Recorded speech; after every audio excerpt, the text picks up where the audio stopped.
Hi guys, welcome to Adam McKola TV. I'm Adam. This is the preview for Manchester United's Europa League second leg clash with Midtjylland, whatever you want to call them, at Old Trafford tomorrow evening. Louis van Gaal has just had his press conference, confirmed David De Gea won't be playing for Manchester United but should be back against Arsenal on Sunday. Confirmed Antonio Valencia is back in training, but this has come far too early for him. And Marcus Rashford will be in the squad, although he can't start the game. He can only play 20 to 30 minutes. So some good news in terms of fitness of players coming back soon and already back in the squad. Obviously, big game for Manchester United now with the way our season has been shaping up. The Europa League, probably, in my opinion, the only way for us to get into the Champions League spot, barring a miracle, or barring a massive upturn in form in the Premier League. So it takes on extra significance for us. Obviously the defeat in the first leg, not what we wanted against a team that we should be beating every day of the week, but it didn't happen. We weren't good enough in Denmark and we deservedly lost that game. But the game isn't over. It's only halfway in the tie, and at 2-1 down with the home leg coming up, Manchester United should still be favourites. Will we go out there with the same attitude that we did in Denmark though? Because if we do, then we're not going through. Let's be honest, Midtjylland will want it more than us.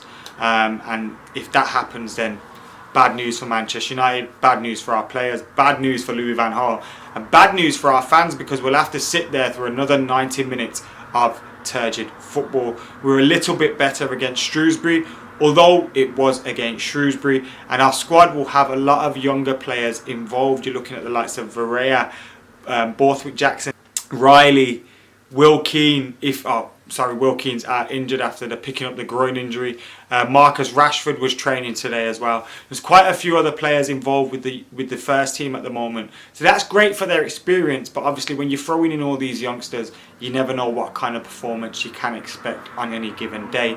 And it's always better when these youngsters can come into a team that's winning games and doing well.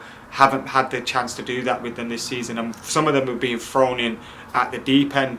The likes of Varea, Cameron Borthwick Jackson have been doing well, so hats off to them. And even Donald Love, when called upon, Riley, when called upon, has done well as well. So positives to take, but it's not ideal for Manchester United. We need to go out at this one and be raring to go from the off. Louis van Gaal, in his press conference, mentioned he wants his players to be horny for this one. Not sure, same meaning in his head as we understand when he said that. I think he means he wants his players to be up for this one, but absolutely hilarious image coming out from that one.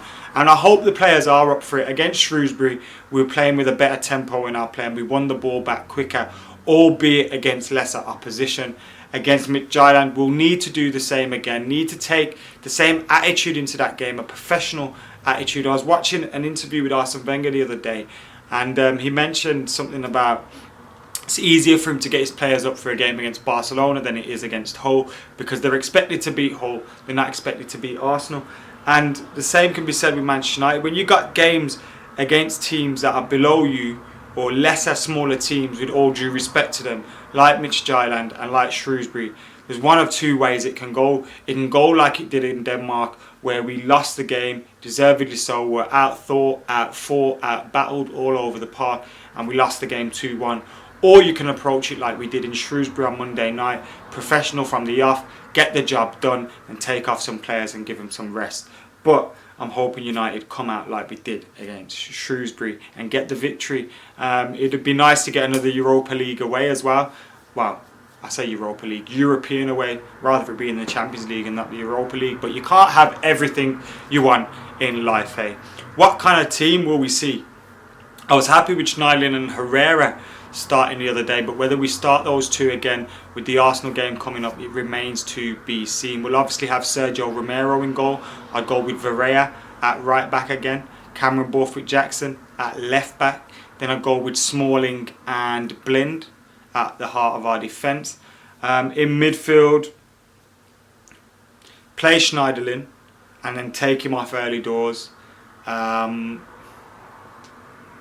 Schneiderlin, Herrera. Then I'd go with Mata in the hole. I thought he was excellent in the hole against Shrewsbury. Lingard and Memphis with Martial up top. You know what, I want to see guys like Andreas Pereira play. I want to see Rashford play. But we need to really win this game, and we need to take it seriously. So let's go with a strong lineup, and then if we can, with 60, 70 minutes to go, if the tie's won, we can bring the likes of Pereira and Co on. Anyway, guys, let us know what you think in the comments below about this game tomorrow. My score prediction is 2-0 to Manchester United, so I do think we'll still go through. It won't be easy though, and we need to take this game very, very seriously. Make sure you subscribe to Adam McKola TV. I was about to say Full-Time Devils. Subscribe to them as well. Like, comment and share. Get involved in the debate. We'll have more content coming your way soon. See you later.